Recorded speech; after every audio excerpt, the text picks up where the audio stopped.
the phone rang on a Wednesday afternoon, just 3 days before my brother's wedding.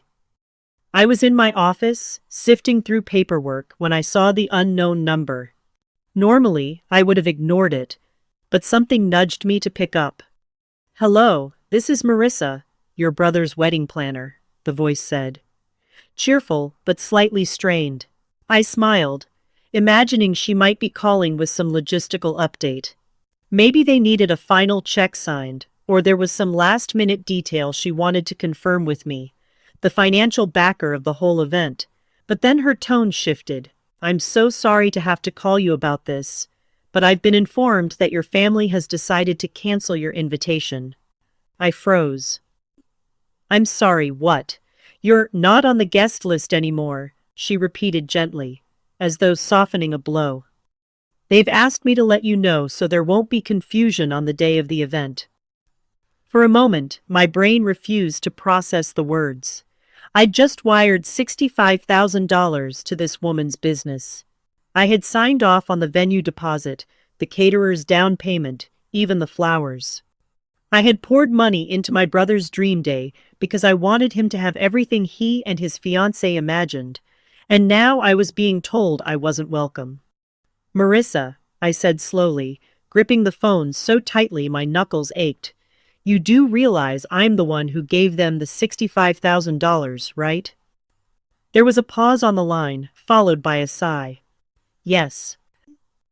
I'm aware, and that's why this is especially awkward for me. They insisted that the deposit remains intact, regardless of your attendance. They've asked me to assure you that your contribution is appreciated." Appreciated. The word sliced through me like a blade. I swallowed hard, my chest tightening. "So let me get this straight. I gave them money to make this wedding possible, and now they've decided I'm not allowed to attend it." Her voice dropped to a whisper, almost apologetic. "Yes, that's correct." For a long moment I sat in silence. My ears rang with disbelief, my pulse drummed in my temples. Images flashed through my mind. The night my brother had come to me, looking desperate, talking about how much the venue cost. The way my parents had leaned on me, reminding me that I was the one with the stable job. How I had written the transfer without hesitation, thinking, "It's family. Family comes first." Now, family was the hand that shoved me aside. "I don't understand," I finally said. "Did they say why?" She hesitated. "They mentioned some tensions, something about not wanting drama." I'm only relaying what I was told. Tensions. Drama. Words thrown like shadows. But there had been no blow-up, no screaming match. If there was tension, it wasn't mine, it was theirs. I thanked her, hung up, and sat staring at the blank computer screen in front of me. My fingers trembled. I should have been reviewing client contracts, but instead, I was reviewing my entire life with my family.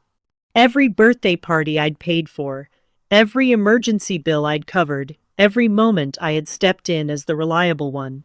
And here I was, erased, excluded, disposable. The humiliation seeped in slowly, like ink spreading through water. It wasn't just that they'd taken my money.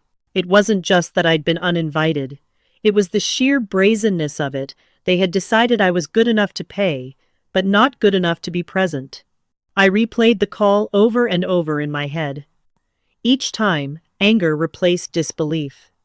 My pulse quickened, my jaw clenched. How dare they? How dare they stand on the aisle I funded, smile under the flowers I bought, toast champagne I paid for, and pretend I didn't exist. I wanted to call my brother. I wanted to call my parents. I wanted to demand answers. But something held me back. If they were cold enough to cut me out this way, then confronting them directly right now would only give them satisfaction. They'd expect my outrage. They'd enjoy the power of knowing they'd reduced me to begging for inclusion. Nubber. I wouldn't give them that. Instead, I sat in the silence of my office, letting the betrayal settle deep into my bones. The fluorescent lights above hummed, a cruel reminder that the world was still moving while mine had tilted off balance. I thought about the faces of the wedding guests, the cousins, the aunts, the friends of friends, people who hadn't contributed a single dollar but would sit there smiling, enjoying the spectacle I had financed. And I thought of myself, sitting at home that night, invisible, erased, a ghost haunting the edges of my own generosity. The more I pictured it, the more impossible it became. This wasn't just a canceled invitation. This was a declaration. You're not family. You're a wallet. Nothing more. And if that was how they saw me, then maybe it was time they learned what happens when a wallet fights back. When people ask me why I gave my brother $65,000, the simple answer is, because. Because that's what I've always done. I've always been the one who steps up. The reliable one. The good sibling. The one who fixes things when they fall apart. My parents used to joke that I was born with a calculator in one hand and a checkbook in the other. I was the one who applied for scholarships, worked double shifts in college, and still managed to graduate without debt. Meanwhile, my brother, Daniel, drifted through life on charm and excuses. Daniel was the golden child, the one who could do no wrong in my parents' eyes. He was handsome, outgoing, always quick with a laugh. Teachers overlooked his late homework. Relatives forgave his forgetfulness. Even when he lost jobs, racked up credit card debt, and borrowed money without paying it back, my parents smoothed it over. He just needs time to find himself, they'd say. And guess who was always there in the background, patching the holes, covering the bills, making sure no one saw the cracks? Me. The wedding plans began modestly, at least, that's what I was told. One evening, Daniel called me. His voice had that pleading edge I recognized instantly, the same tone he used when he'd wrecked his car in college and needed money for repairs. "Hey," he said, dragging the word out, "can I run something by you?" Like, picture perfect. Right on the water, chandeliers, a ballroom straight out of a fairy tale. "Sounds expensive," I said flatly. He laughed nervously. "Yeah, it is, but it's our dream. The problem is, the deposit's due this week and, I'm a little short." Short. That was Daniel's polite word for broke. "How short?" I asked. There was a pause, then he said, 65,000. I nearly dropped the phone. "Daniel, are you out of your mind?" "It's not just the venue," he rushed to explain. "It's also catering and flowers and a couple of vendors we really want to lock in. Jenna's parents are covering the honeymoon and her dress. Mom and Dad can only help so much, you know how it is. But you're doing well. You've always been amazing at this kind of thing." Translation. You're the responsible one. Bail us out again. At first, I wanted to say no. In fact, every fiber of me screamed to say no.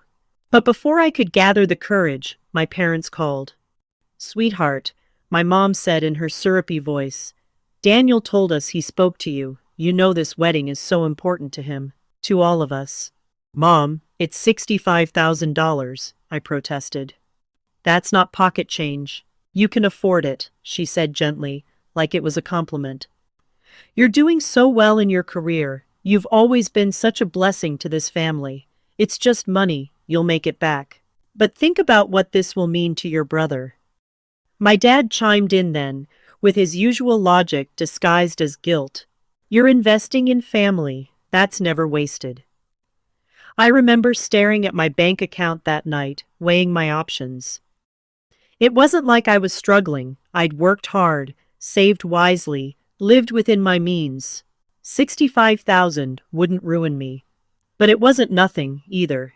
It was years of careful savings, the down payment for a property I'd been eyeing, the cushion I'd built to protect myself. Still, the words echoed, "It's just money."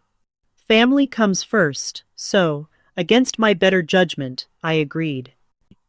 I wired the money the following Monday. Daniel's gratitude was dramatic, almost performative. He sent me long texts filled with exclamation points and emojis. "You saved us." You're the best sibling in the world.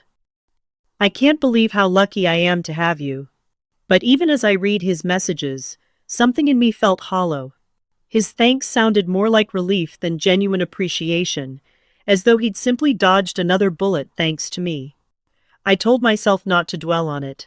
Families help each other. This was no different. Still, I couldn't shake the feeling that I'd made a mistake. Over the next few weeks, wedding chatter consumed every family gathering. My mother would gush about flower arrangements. My father would talk about how proud he was of Daniel for settling down. No one mentioned my contribution. Not once. I wasn't looking for a medal, but I wasn't invisible either. I had essentially built this wedding from the ground up with my money, and yet in every conversation, I was just another guest, an afterthought.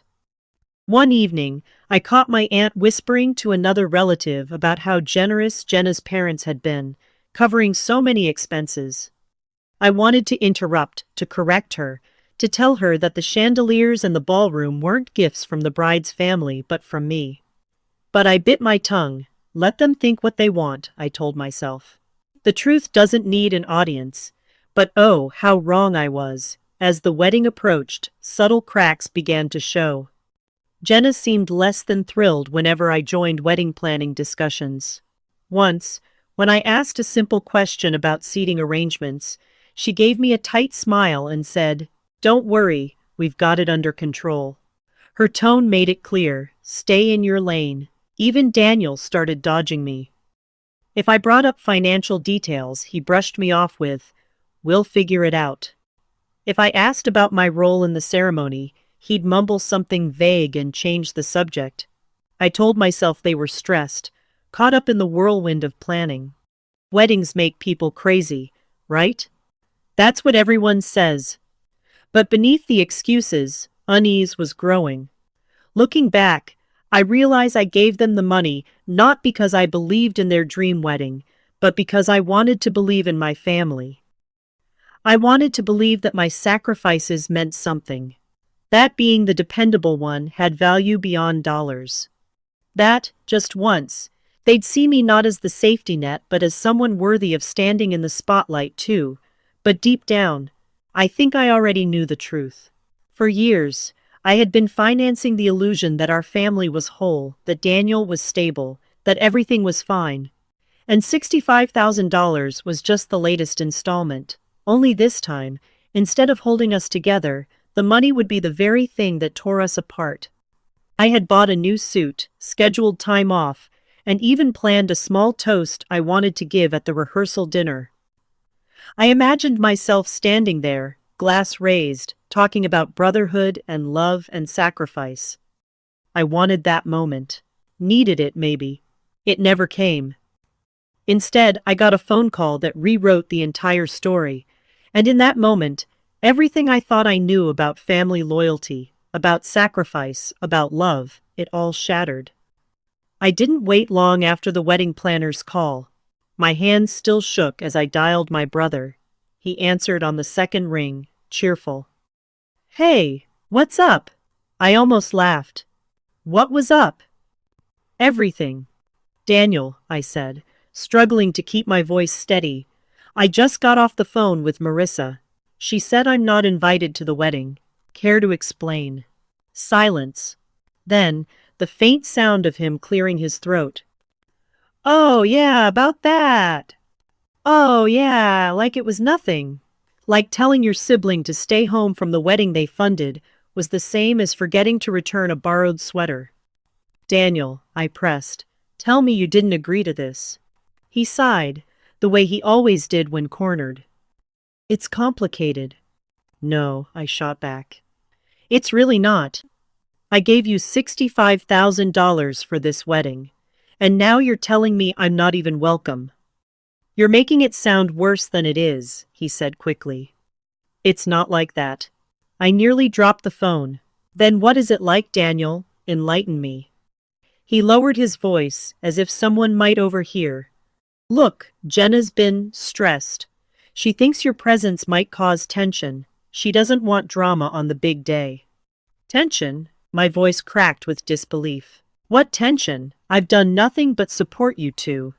I know, he rushed. And I appreciate it. But she's worried. You know how weddings are. Emotions run high. It's just easier this way. Easier? I spat the word. For who? For her. For you. Because I can tell you right now, Daniel, it's not easier for me. Don't take it personally, he said weakly. Don't take it personally. The words landed like a slap. How could I not take it personally? After hanging up on Daniel, fury still pulsing through me, I called my parents.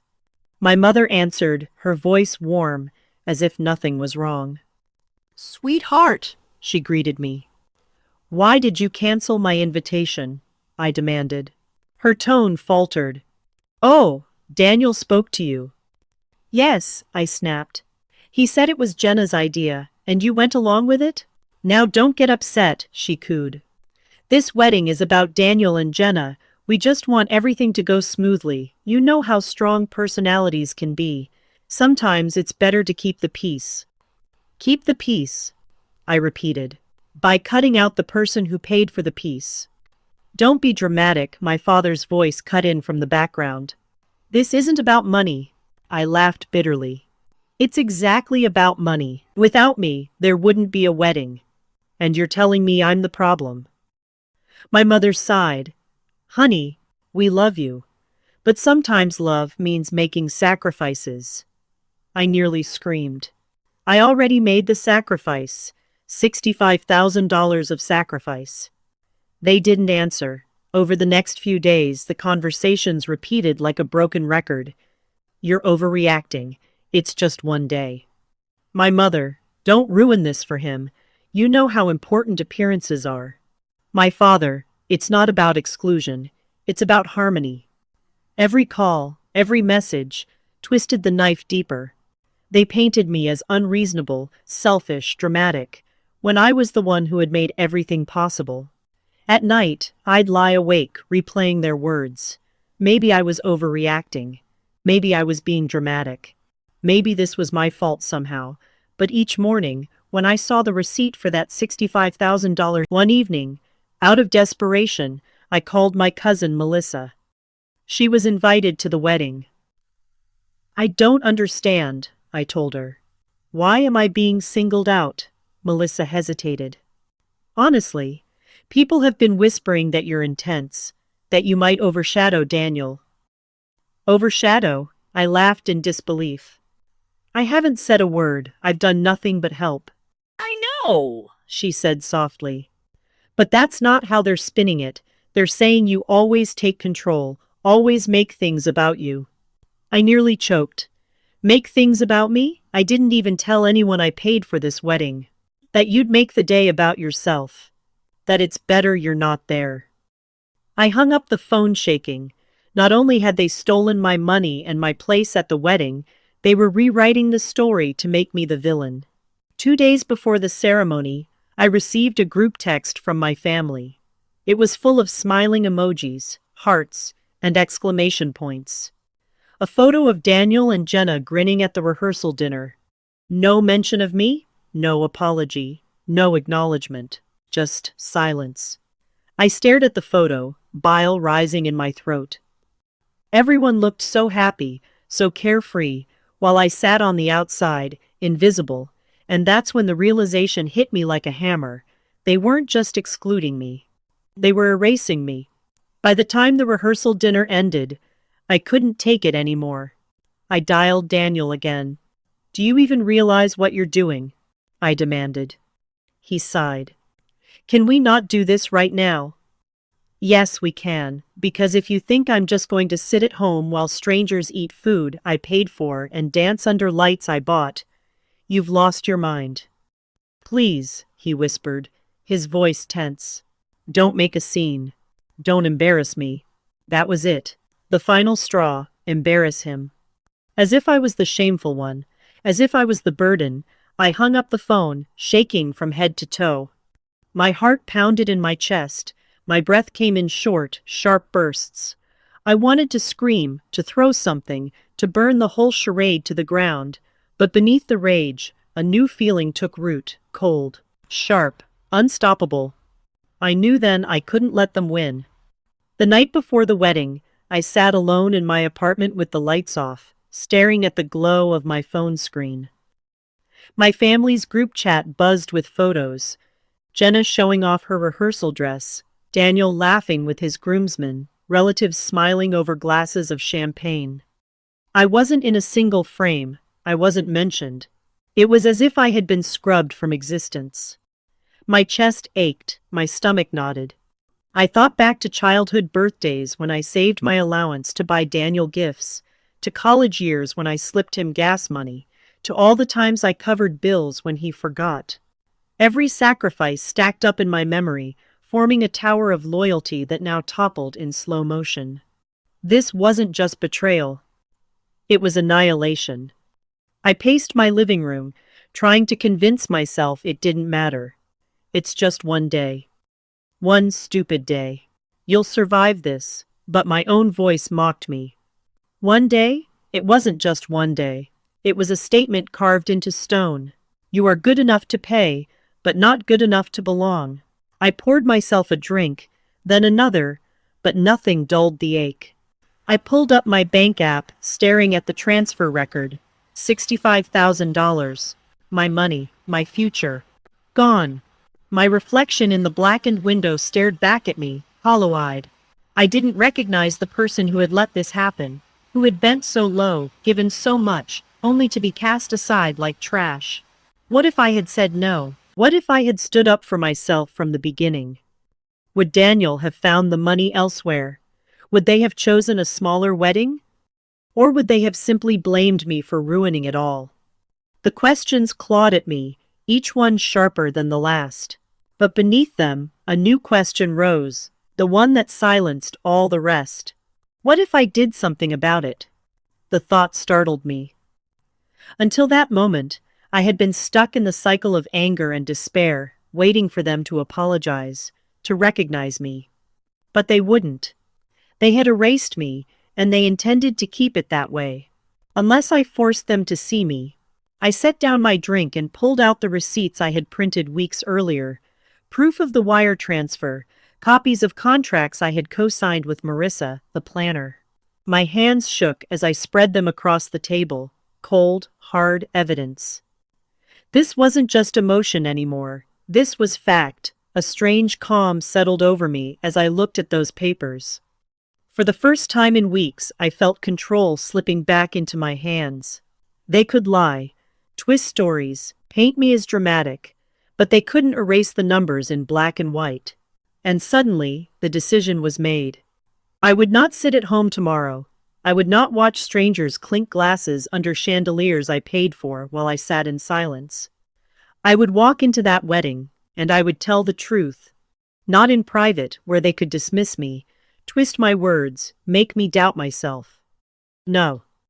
In front of everyone, in front of Jenna's parents, their polished friends, the relatives who thought Daniel was flawless. The truth would stand taller than their lies. Once the thought rooted itself, the rage began to fade. My heart still pounded, but with purpose now. My breathing steadied. I felt sharp, focused, like a blade finally pulled from its sheath. I gathered the papers, slid them into a neat folder, and set it by the door with the suit I had bought. Tomorrow I would no longer be the wallet, the background, the shadow. Tomorrow I would be seen. The morning after my breaking point, I woke up with a clarity I hadn't felt in weeks. For the first time since the phone call, I wasn't consumed by disbelief or rage. The grief was still there, yes, how could it not be? But under it sat something steadier, something colder. Resolve. I brewed coffee and sat at my kitchen table, staring at the folder I had packed the night before. Inside were the receipts, the contracts, the undeniable truth of my contribution. That folder wasn't just paper. It was armor. The first thing I did was call a lawyer friend of mine, Claire. She answered on speakerphone while wrangling her kids in the background. "You sound like you've been through hell," she said when I finished telling her the story. "Because I have," I muttered. "But I need to know, do I even have a case?" Can I demand the money back legally? Claire sighed. Technically, yes. You wired it as a deposit for a specific purpose, and if they excluded you from that agreement, you could argue fraud or misrepresentation. But you'd be suing your own family. Are you ready for that? The question hung in the air. Was I ready? Yes, I said finally. If it comes to that. Well, she said, keep all the receipts, document everything. If you confront them tomorrow, do it calmly. Don't scream. Facts are your best weapon. Her advice lingered with me long after we hung up. Facts over fury. Proof over pain. Later that day, I met my best friend, Alex, for lunch. He raised his eyebrows when I slid the folder across the table. Holy crap, he muttered, flipping through the pages. You paid for everything. Yeah, I said bitterly. And now they want me invisible. He shook his head, disgusted. This isn't just betrayal. This is theft. You're not crazy for being furious. You're crazy if you let them get away with it. I stared at him, surprised. So you think I should actually go? Not just go, he said firmly. Stand tall, look good. And don't just tell the truth, show it. Make sure everyone sees who you are and what you did. That way, when the whispers start, they'll be about them, not you. His words sparked something in me. For weeks, I'd been painted as dramatic, selfish, unstable. But what if, instead of shrinking, I let people see the receipts? What if I made them confront reality instead of hiding behind their narrative? That night, I sat with my thoughts. I thought about Daniel as a kid, running around in muddy sneakers, laughing at his own jokes. I thought about how I had always protected him, even when he didn't deserve it. A part of me mourned. Mourned the brother I thought I had, the family I thought would have my back. But another part of me hardened. Maybe I had been protecting him too long. Maybe the only way forward was to let the truth do the work I never had the courage to do. The next morning, I laid everything out like a soldier preparing for battle. The tailored suit I had bought, the crisp tie, knotted perfectly, the polished shoes, and, most importantly, the folder. I even rehearsed in the mirror, practicing my words. Not a rant, not a scream. Just facts. I gave Daniel $65,000 for this wedding. They canceled my invitation. They told me to stay home. That's the truth. Simple. Unshakable. Of course, doubts still clawed at me. What if I ruined everything? What if I became the villain they already painted me as? But then I remembered the group photo from the rehearsal dinner, the smiles, the laughter, the erasure of me. They had already ruined everything. My absence was their choice. My silence would only make it permanent. The wedding planner called again that afternoon, clearly nervous. I just wanted to confirm you're aware of the arrangement for tomorrow, she said carefully. Yes, I said evenly. I'm aware. She hesitated. Look, I probably shouldn't say this, but I think what they did to you is wrong. Lifton is. I've never seen a family cut someone out like this, especially someone who, well, let's just say I know exactly how much you contributed. Her words washed over me like a balm. Finally, someone in this whole mess who saw the truth. Thank you, I said softly. I'll be there tomorrow. There was silence, then a small intake of breath. Understood, she said. That evening, I lit a single candle and sat with my coffee, staring at the folder on the table. I imagined the ballroom, the chandeliers, the laughter. I imagined Daniel's face when I walked through the doors. I wasn't going to scream. I wasn't going to beg. I was going to show up. I was going to stand in the spotlight they tried to deny me. And when the truth came out, I wasn't the one who would be humiliated. When resolve hardened into plan, the world narrowed until only a few things mattered. The folder with the receipts, a clear head and timing. Revenge, I decided, would not be a chaotic outburst of anger. It would be precise, surgical, and public. If they wanted to erase me, I would force them to account for what they'd taken in front of everyone who mattered to them. First rule, no theatrics that made me look like the villain. Claire's words, Facts are your best weapon, echoed in my head. So I set about converting outrage into an evidentiary dossier that left no room for spin. I started with paperwork. The wire confirmation was the anchor, bank reference number, the date, the exact amount, $65,000, typed in cold black digits. Then I pulled up the email chain with Marissa, where she'd confirmed the deposit and the list of vendors who had been paid with that money. Contracts. Invoices stamped paid. Screenshots of my messages to Daniel confirming I would transfer the funds. Everything I needed fit into neat stacks, each labeled, each duplicated. One set would stay with me, another I scanned and sent to my lawyer friend Claire with a terse note. For backup, Claire read it, and then, with the clinical calm of someone used to messy family litigation, gave me advice I had already half expected. If you show up and speak, keep it short. Say the facts, present the evidence, and let them react. Don't issue threats. Don't make accusations without receipts. If anyone tries to physically remove you, document it and leave, then pursue legal avenues. You don't want to give them grounds to paint you as disruptive. Her last line, document it, sparked a second plan. I called Alex and asked him to come with me not to fight but to film. Alex hesitated for a second, then said, I'll be there. I'll keep my phone rolling. If they try to gaslight you, we'll have audio and video. I told him the truth, that what I planned to do was messy but truthful, and he didn't hesitate. He'd always been on my side. He said, simply, you saved us a lot of terrible dinner conversations. Let me help you with this one. The next logical move was Marissa.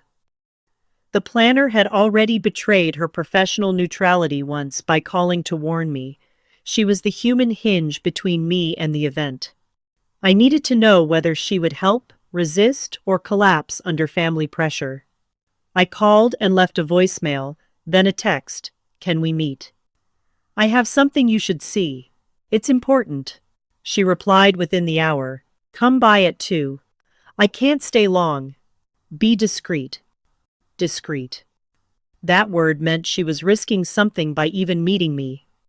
When I walked into her small office, white orchids on the reception table, a swatch book open on the desk, she looked as if she'd just swallowed a storm.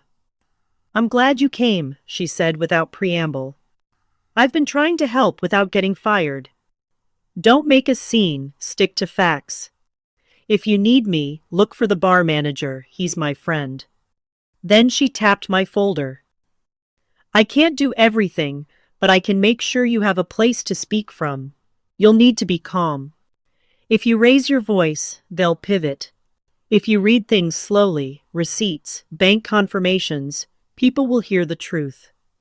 Her help wasn't free of cost. She was terrified of losing her contract, and she tried, half joking, half serious, to make me promise that I'd keep it measured. I promised. I had to. This wasn't about catharsis, it was about exposure. If Marissa could secure a seat and a sympathetic face in the staff, then there were other vectors to isolate their lies. I thought about Jenna's parents, stoic, polished, the kind of in-laws who cared about appearances. If I could make the people who funded aspects of the event face the truth, the cascade would begin. I drafted an email, short, professional, devoid of venom, and sent it to 2 people, the venue manager and the head of the caterer. I attached scans of the contracts that showed the venue deposit and catering payment had originated from my account. The subject line read, Clarification regarding payments for tomorrow's event. In the body, one sentence, Please see attached for confirmation that the deposited funds were transferred from my account on date. I will be attending the event. Please alert security that I am an authorized contributor to the event and that any attempt to remove me will be recorded. I realized as I hit send that it was part warning and part preemptive defense. If security knew I was a documented contributor, it diminished the chance they would physically eject me without cause. Then there was optics, what I would wear, how I would present myself. Revenge had to look like dignity. I dug out the suit, I had bought after Section 5. The navy set that fit me like a second skin.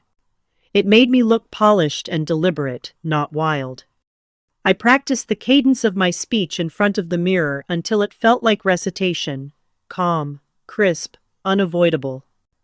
I gave Daniel $65,000 on date, I would say. Here is the bank confirmation. Here are the invoices. I was told by the planner that my presence was not wanted. I am here to correct the record. No theatrics. No melodrama. Facts. Then the receipts would be placed on the cake table, in the middle of everything, a quiet explosion. There were contingency plans. What if they refused me entry at the door? If they forced me out, I would document it, leave, and file suit. I didn't relish litigation, but I had already given them more than enough money to make any path necessary. More practically, I planned a backup. If I couldn't get a seat, I would stand at the edge of the ballroom and request, politely, firmly, to be heard. Weddings are full of whispers and gossip. A single microphone was rarely guarded as fierce as the bride's dress. The bar manager, Marissa's friend, had promised to hand me a headset if needed. It was almost laughable how theatrical that sounded. Weddings were performances. I would turn their stage into a courtroom. On a tactical level, timing mattered. I could have planned to interrupt the ceremony itself, but that would have made me monstrous in many people's eyes, no matter the facts. A bride's ceremony is sacrosanct. You do not trample that. So I chose the reception during the toasts. That's when people were drinking, relaxed, and the groom's speech often included talk of gratitude and contributors. It would be the perfect moment to fracture the script. When Daniel stood to thank his family, I would stand too and speak after him, breaking the rehearsed chain of compliments with truth. The night before the wedding, I rehearsed with Alex at my apartment. He sat cross-legged on the floor, phone propped, ready to film, while I spoke in measured phrases into the camera. Names, dates, the exact contours of the transfer. Make sure you get audio, I told him. And don't start before I tell you. He nodded solemnly.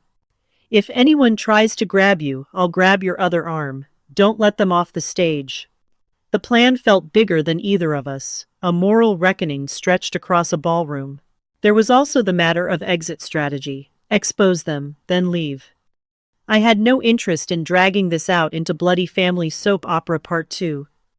After the receipts were in front of everyone, and the initial shock rippled through the room, I intended to make a single demand: return the deposit. I would request an immediate public acknowledgement. It would be dramatic, yes, but not ethically murky. If they refused, I would take the evidence and pursue civil action. Either way, the initial exposure had to land clean and undeniable. The more I prepared, the more the fear ebbed. Preparation, I discovered, was an antidote to helplessness.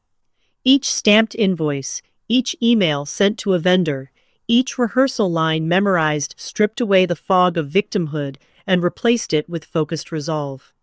I began to sleep in short bursts, waking with the plan looping through my head like sheet music. On the morning of the wedding, I packed the folder into a leather satchel and tucked the spare copies into a laptop bag. I wore the suit not as armor, but as assertion. When I left my apartment, Alex met me at the corner, breath steaming in the cool air, camera set, his jaw set like the rest of mine. Marissa texted, head table. Third seat from the left. Breathe. I'll be near the service door. I exhaled and let the small mercy of that message steady me. In the taxi to the venue, my hands were steady for the first time in days.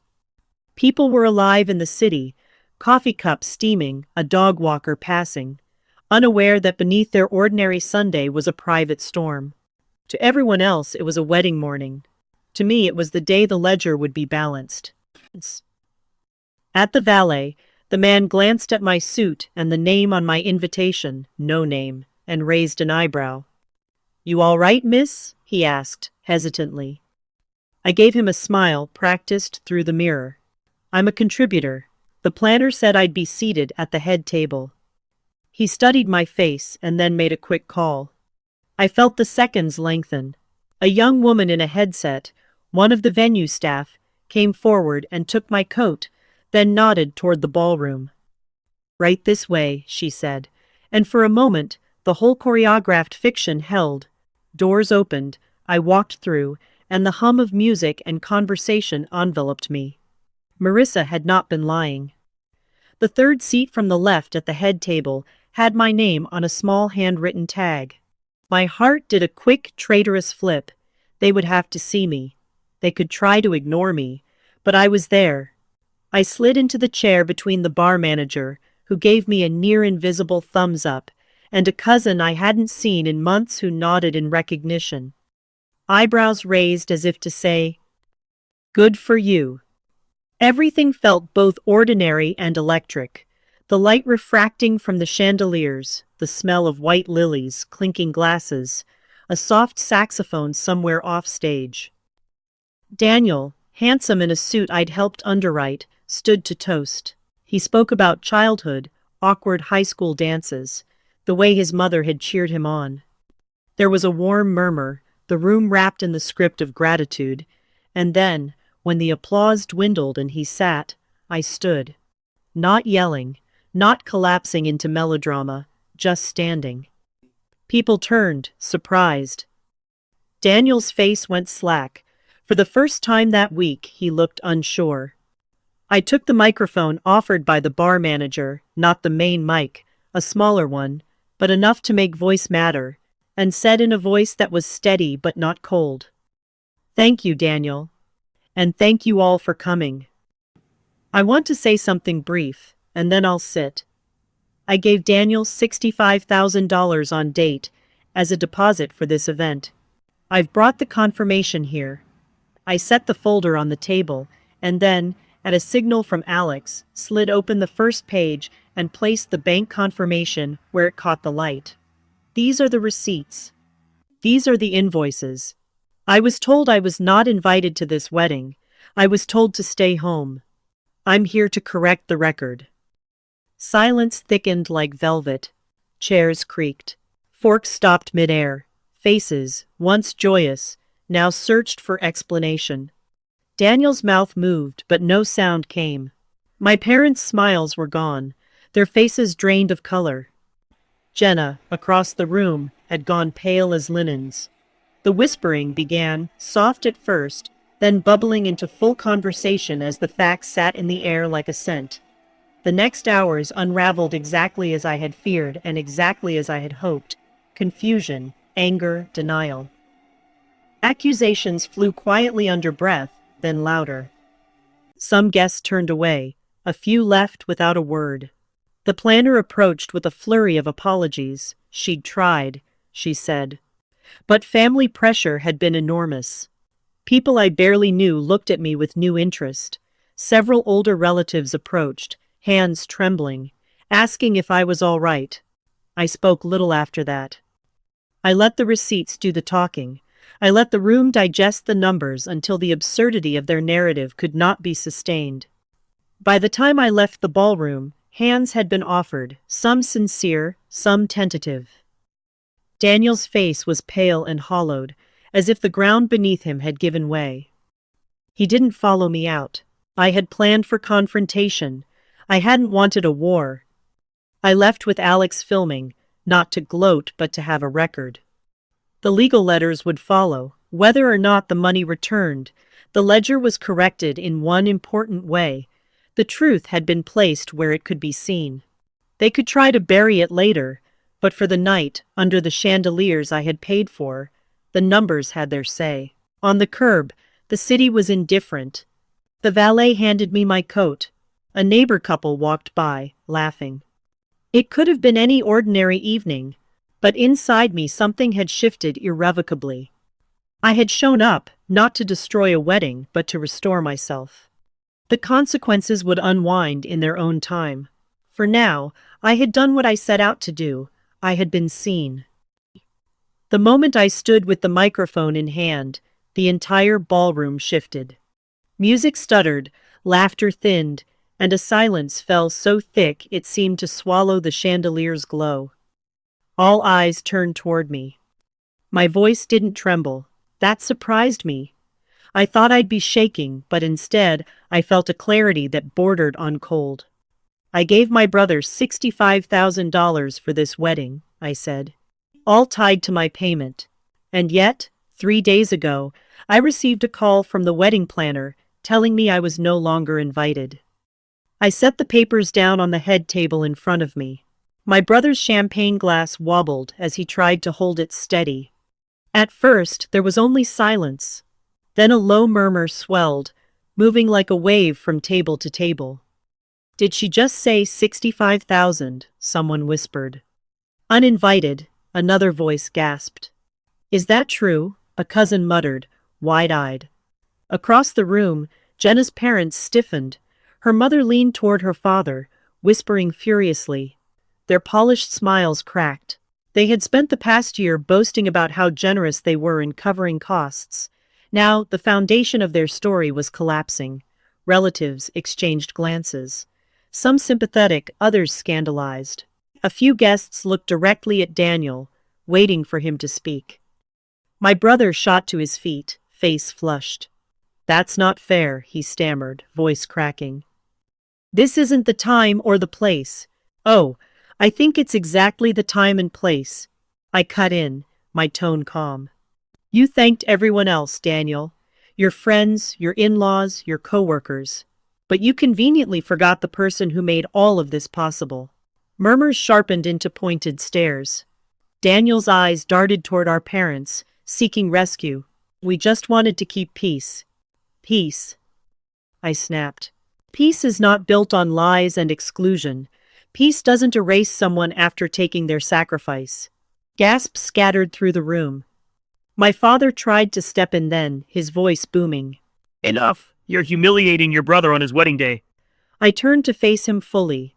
No, Dad. He humiliated himself when he accepted my money and told me to stay home. I'm simply giving the truth a seat at the table. All eyes shifted to Jenna. She sat rigid in her designer gown, her hands clawing the armrests of her chair. Her lips pressed into a thin line before she finally exploded. You weren't uninvited for no reason, she hissed, her voice shrill. You've always been controlling, always making everything about you. We didn't want you ruining our day. Gasps echoed. I raised the folder again, flipping to another page. Controlling? I asked evenly. This is a receipt. Does this look like control to you, or support?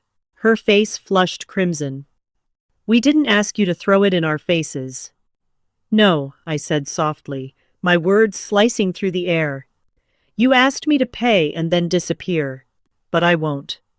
The crowd shifted again, the tide turning. Guests exchanged uneasy glances. A woman at the far table whispered, She has proof. She's not lying. From my place at the head table, I could see the dominoes falling. Jenna's college friends huddled together, whispering furiously. My cousins stared at their plates, ashamed. The bride's uncle, a lawyer, squinted at the papers, his face hardening with recognition of what they meant. The whisper network spread faster than champagne bubbles. A truth bomb had detonated, and people were scrambling to piece together the shards. An older aunt, my father's sister, stood abruptly. Is it true? She asked Daniel directly, her voice cutting through the noise. Did she give you that money? Daniel's lips moved, but no sound came. I answered for him, sliding the folder toward her. See for yourself. She picked it up, adjusted her glasses, and read aloud the wire transfer amount, $65,000. The words echoed in the hall, a ripple of outrage spread. One guest muttered, Unbelievable. Another shook his head. My brother tried again, voice cracking. We were going to pay her back. When? I demanded. Before or after you erased me from your wedding photos. The room went deathly silent. His face drained of color. For once, Daniel's charm had deserted him. The golden boy had no defense. Marissa, the planner, appeared at the edge of the room, her expression tight but resolute. She raised her voice just enough to carry. I can confirm, she said. The deposit came directly from her. Without it, this wedding would not have been possible. Gasps, murmurs. Jenna's parents looked as if the ground had split beneath them. That was the nail in the coffin. By then, the whispers had turned into open conversation. How could they do that? She saved them. And they cut her out. Guests began standing, walking toward the exits, murmuring in disgust. A few confronted my parents directly, demanding answers. Daniel sat slumped, face pale. Jenna's mascara streaked as she snapped at anyone who came near. I stood calmly, the folder still in my hands. I didn't yell. I didn't cry. I simply looked around the room and let the truth settle. I knew it was time to leave. I hadn't come to destroy the wedding entirely, only to set the record straight, so I placed the folder on the cake table, where no one could miss it, and said, "I'm done here. The evidence speaks for itself." I walked out slowly, every step echoing on the polished floor. When I walked out of the ballroom that day, the air outside felt different, cooler, sharper, like the city itself had exhaled after holding its breath. My chest rose and fell in steady rhythm. For the first time in weeks, I wasn't suffocating. Inside, I had left behind a storm. Gasps, whispers, relatives confronting one another. Daniel pale as chalk, Jenna's face streaked with mascara. The truth, laid bare on the cake table, was a blade no one could dull. But out here, on the sidewalk, I felt strangely calm. Not triumphant, not bitter. Just steady. Alex hailed a cab. As we slid into the back seat, he turned his phone screen toward me. "It's all here," he said. He had filmed the entire confrontation, clear audio, clear video. I watched a short clip, me standing tall, papers in hand, voice calm and deliberate. For once, I didn't look like the villain they'd painted me as. "You were flawless," Alex said. "You didn't even raise your voice." I nodded, my throat thick. I wasn't there to scream, I was there to be seen. The cab pulled away, and the glittering venue lights faded behind us. A chapter was closing, but I knew the fallout had only begun. The first messages arrived before I even got home. My cousin Melissa. "I'm so sorry. I didn't know the full story. You were right to do what you did." An aunt. I can't believe them. Disgraceful. A distant relative I barely knew. "Word is spreading fast. People are furious." Each message was a small vindication, proof that the narrative was shifting.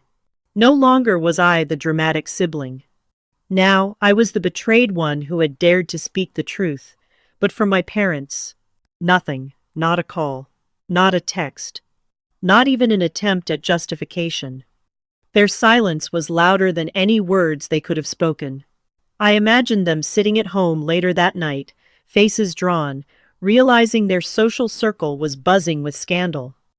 For years they had prided themselves on appearances, on being the respectable family.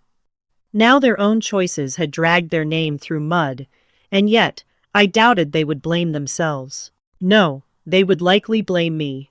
In their eyes, I had always been the one who made things harder than they had to be. But this time, the receipts said otherwise. It wasn't until 2 days later that Daniel finally reached out. A text, not even a call. "You didn't have to do that. You embarrassed me in front of everyone. I would have paid you back eventually." I stared at the words, my anger simmering. Eventually. That was Daniel's entire life, eventually growing up, eventually taking responsibility, eventually paying people back. And yet, eventually never came. I typed a single reply. "The truth embarrassed you, not me. Return my money. That's the only conversation left to have." His response? Silence. Jenna's parents, however, were less quiet.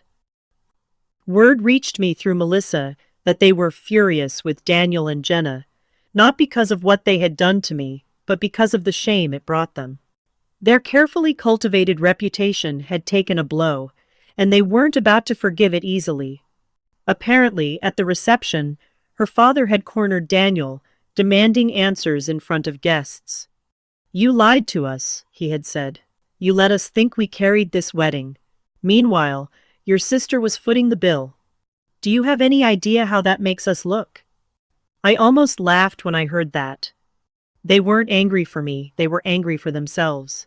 Still, their fury meant Daniel and Jenna weren't walking away unscathed.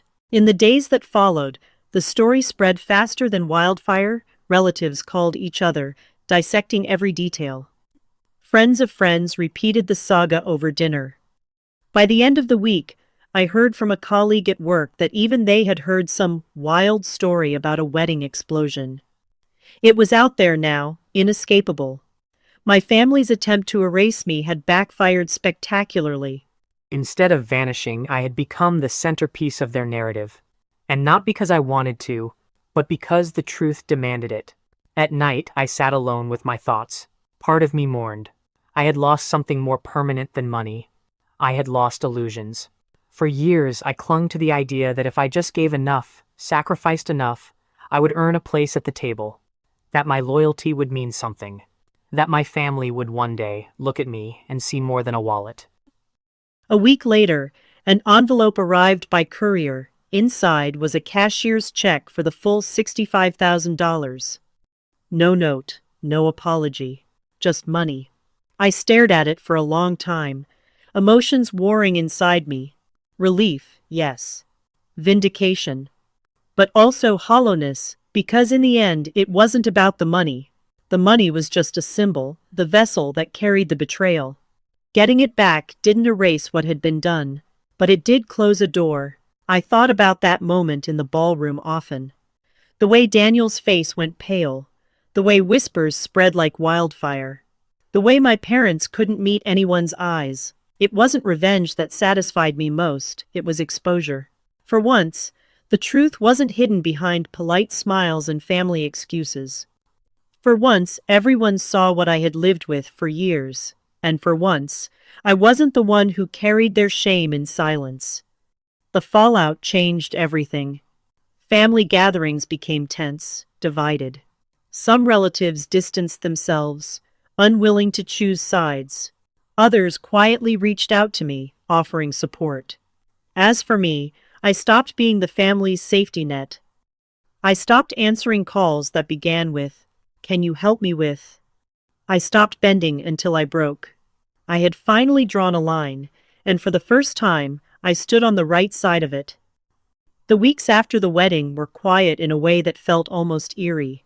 Not the calm of peace, but the silence that follows an explosion when everyone is still coughing through the smoke and trying to decide what's left standing.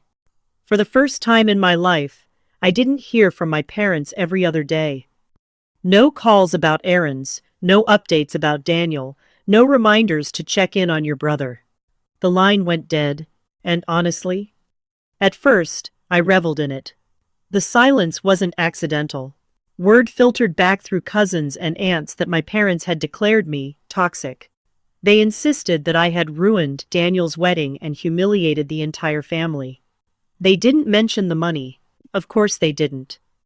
They framed the narrative around my behavior, conveniently skipping over the reason I had spoken at all. But the thing about lies is, once the truth has been spoken publicly, it's hard to stuff it back in the box. Too many people had seen the receipts. Too many had heard my voice steady over the microphone. Their attempt to make me the villain didn't land. Instead, it fractured the family. Some relatives sided with them, too invested in loyalty to confront reality. But others, many more than I expected, reached out quietly. Messages trickled in. "You were brave. I wish I had your courage. They've leaned on you for years. It's about time someone said something." The silence from my parents hurt, but the support from others stitched me back together.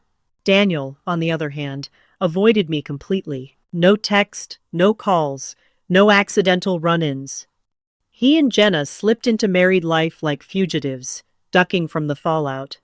Through Melissa, I heard their honeymoon was canceled. Jenna's parents had withdrawn their offer to cover it, too embarrassed to keep funding appearances after what came out. Rumors swirled that they had delayed moving into their new home because of money problems. I should have felt guilty, but I didn't. Actions have consequences, and for once, Daniel was tasting them. What I did feel was sadness. Somewhere along the way, that brother vanished, replaced by someone who saw me only as a resource to exploit. My parents doubled down on appearances. I heard through the grapevine that they told their church group I had a mental breakdown.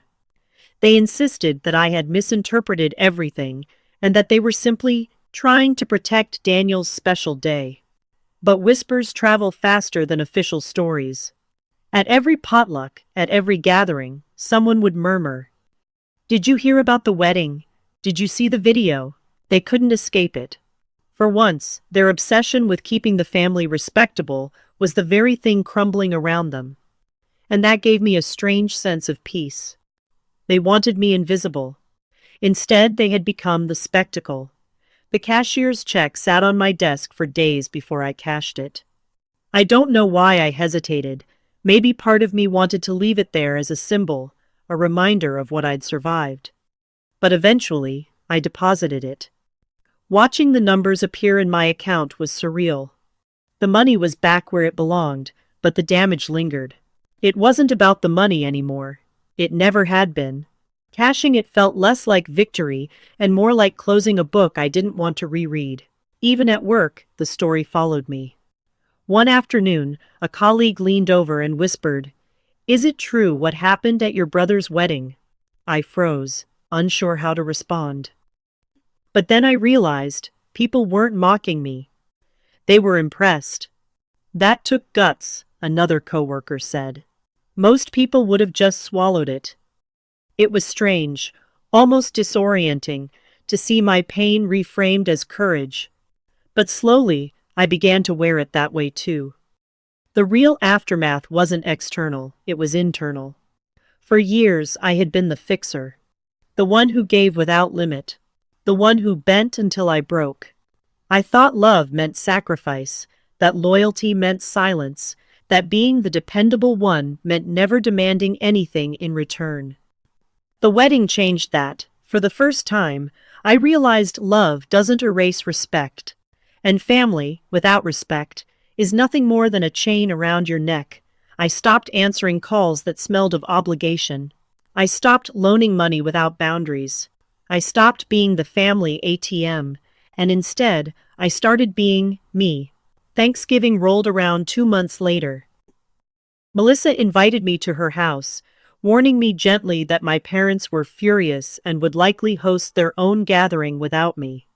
I accepted her invitation gladly, sitting at her table, surrounded by laughter and warmth. I realized something important. Family isn't always blood. Family is the people who see you, value you, and don't erase you when it's inconvenient. That night, as we carved the turkey, I didn't miss my parents' icy politeness or Daniel's empty charm. I felt lighter. Meanwhile, Daniel and Jenna's reputation never fully recovered.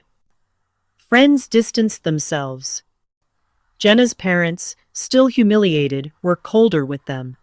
At parties, people whispered about the wedding fiasco. It was no longer my burden. It was theirs. And I felt no need to chase closure. The truth had done its job.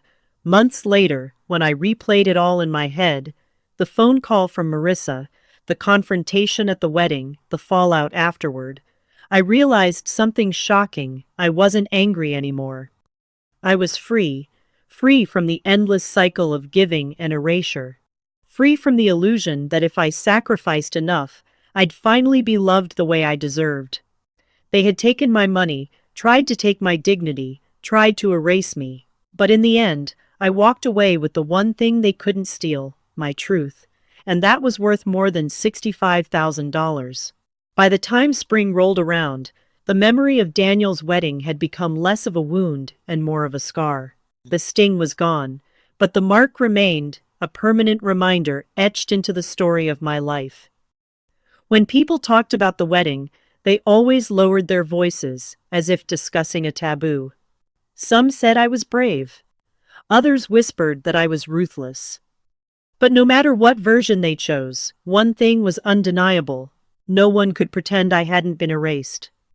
I had forced the truth into the light, and it had burned away the lies.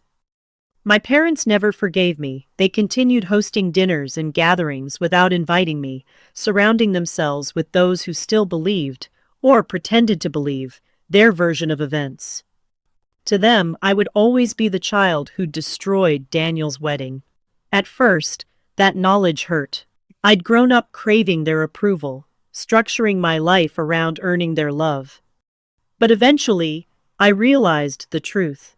I had never really had it. Their love had always been conditional, transactional, tied to my usefulness. And once I stopped being useful, they had no reason to keep me close. Painful?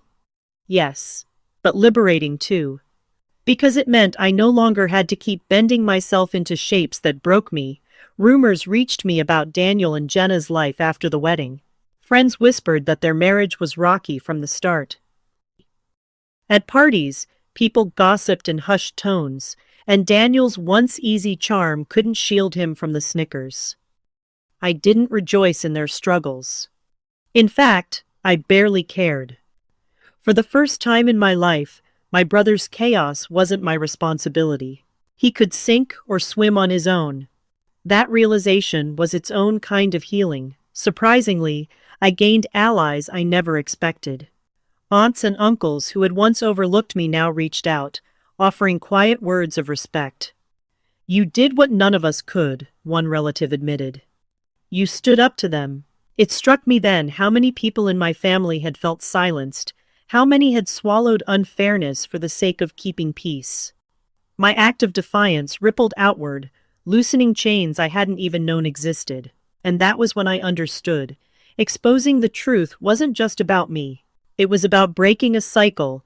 Outside of family, my life blossomed in unexpected ways.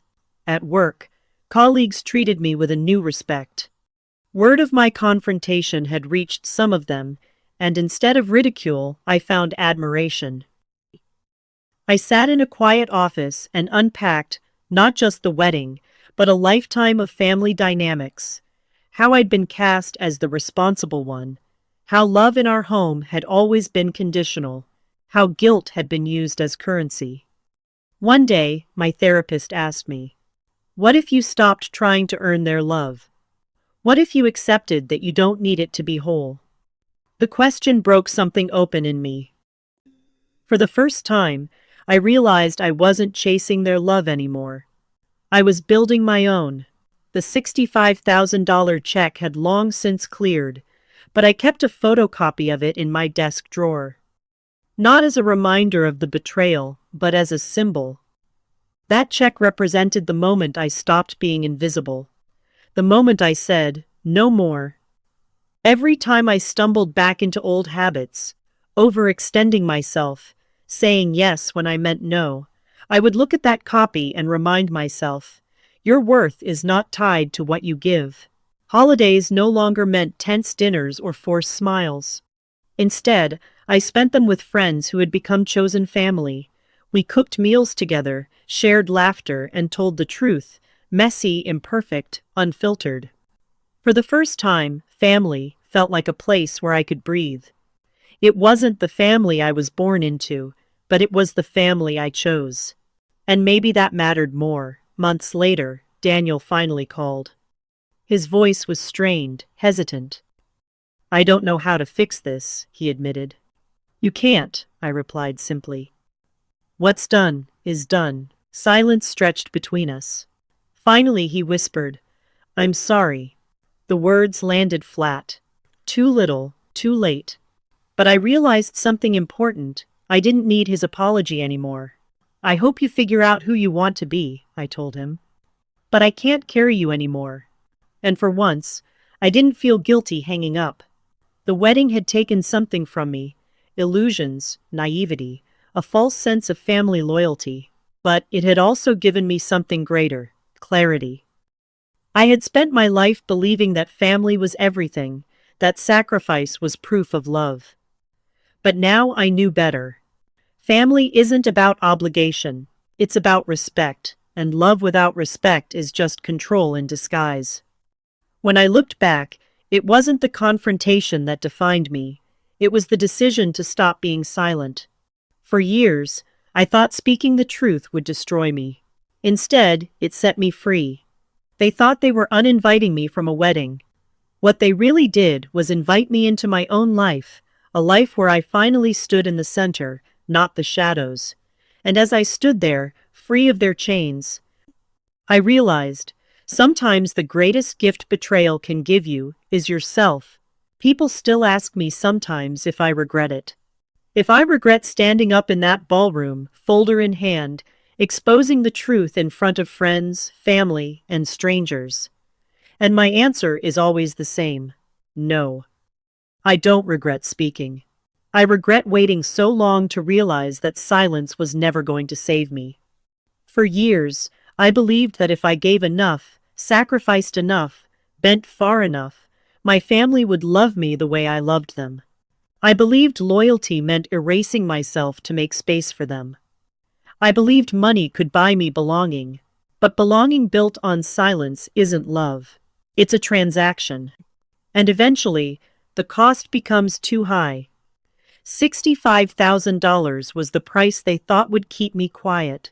Instead, it became the receipt of their betrayal and the proof of my freedom. I didn't just take back my money. I took back my voice.